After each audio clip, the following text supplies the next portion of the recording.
দীনবন্ধু দইতারি দুঃখ নগলাকারি দীনবন্ধু দইতারি।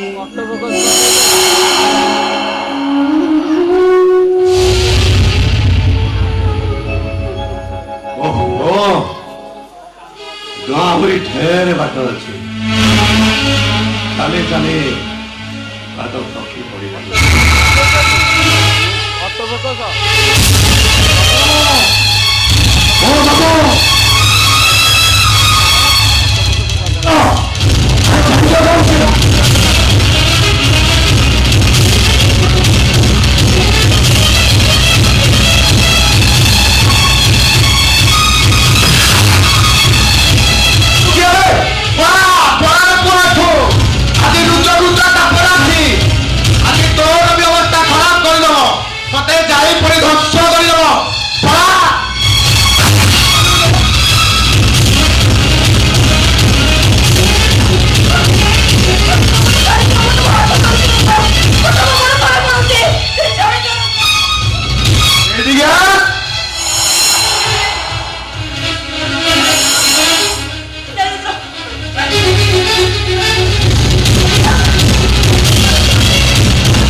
আন্দোলন করে জীবন্ত কবুরা খাই এই মানব ব্যাস করিবার ইতিহাস মুখ ইতিহাস করে আছে।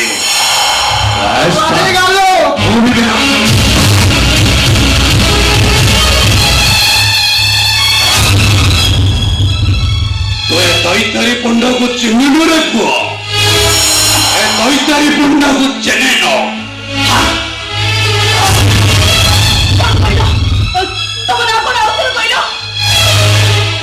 दईतारी पंडा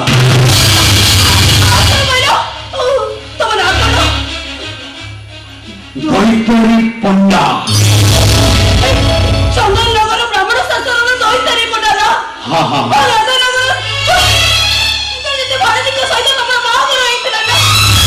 अरे हाँ हाँ तमें केमती जानी लो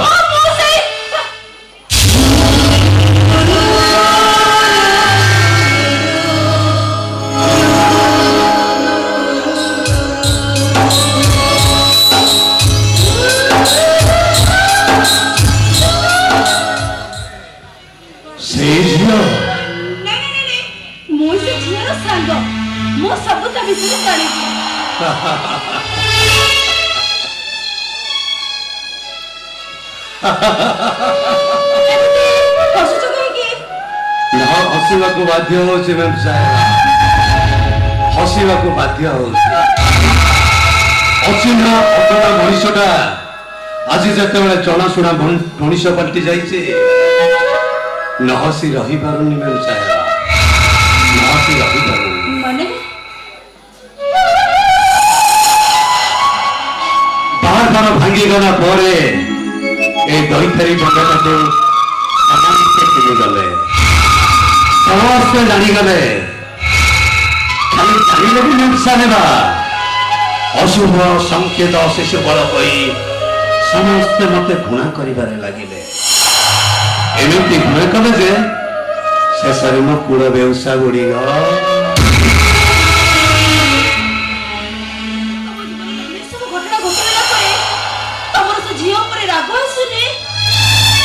नहीं आसुनी साहेबा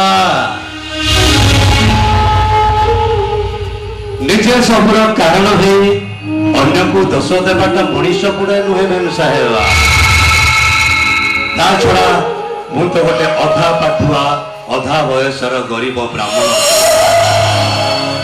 रोजगार बोली किछि नहीं ଗଡ଼ଧରର ଭଲ ଦି ଅକ୍ଷର ପାଠ ପଢିଛନ୍ତି, ଦେଖିବାକୁ ଭାରି ସୁନ୍ଦରୀ, ଅଳ୍ପ ବୟସର। ତମେ କହିଲ ମ୍ୟାମ୍ ସାହେବ, ସେ ଝିଅର ଜୀବନକୁ ନଷ୍ଟ କରି ମୁଁ କଣ ଲାଭ ପାଇଥାନ୍ତି?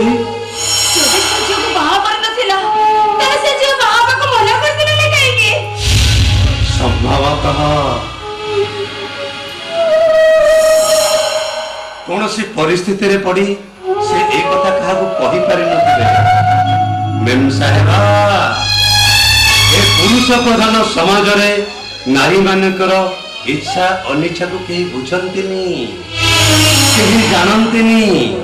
ଏଠି ପୁରୁଷ ମାନେ ନିଜ ଇଚ୍ଛାକୁ ନାରୀ ମାନଙ୍କ ଉପରେ ଲଦି ଦିଅନ୍ତି ସେମାନେ। ହେଲେ ମୁଁ ତ ଗୋଟେ କଥା ବୁଝେଇ ପାରୁନି, ଥାଇ ମଧ୍ୟ ତମେ ସେ ଝିଅକୁ ବାହା ହେବା ପାଇଁ ରାଜି ହେଇଗଲ। ତମ ମନରେ ଇଜ୍ଜତକୁ ତମେ ସବୁ ମାଟିରେ ମିଶାଇ ଦେଲ କାହିଁକି? କେବଳ ଭୋକ ପାଇଁ ମେମ୍ ସାହେବ। ହଁ, ଭୋକ।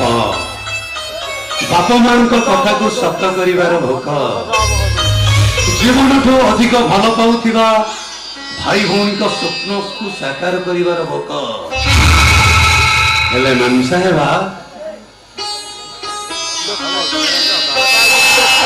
ବାପା ମା ମରିଯିବା ପୂର୍ବରୁ କହି ଯାଇଥିଲେ, ଦୈତାରୀରେ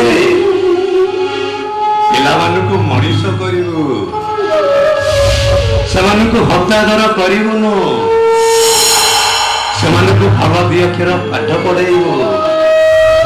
ହେଲେ ମ୍ୟାମ୍ ସାହେବ, ମୋତେ ଅର୍ଥର ଅଭାବ ଏମିତି କବଳିତ କରିଥିଲା ଯେ ସେମାନଙ୍କୁ ପାଠ ପଢେଇବା ପାଇଁ ମୁଁ ଅସମର୍ଥ ହୋଇପଡ଼ିଲି।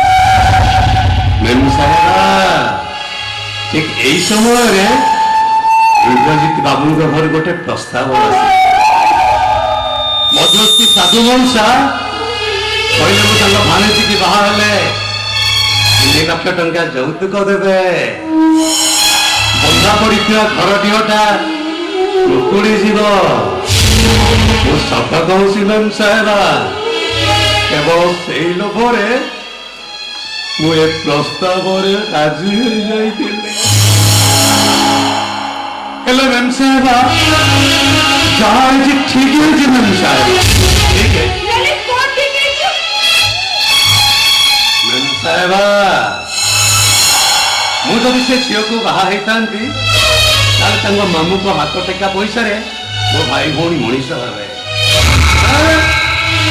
ମୋ ପରିଶ୍ରମ ନିମନ୍ତରେ ମୋ ଭାଇ ଭଉଣୀ ମଣିଷ ହେବେ ମ୍ୟାମ୍ ସାହେବ। ମୋ ପରିଶ୍ରମ ଟଙ୍କାରେ ସେମାନେ ମଣିଷ ହେବେ। ମ୍ୟାମ୍ ସାହେବ,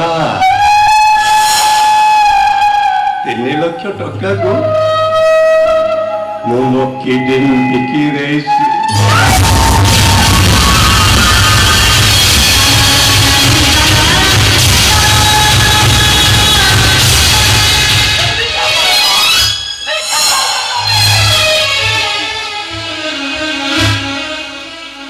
ସାହେବ, ଯଦି ବିଶ୍ୱାସ ହଉନି ଏଇ ରେଖା,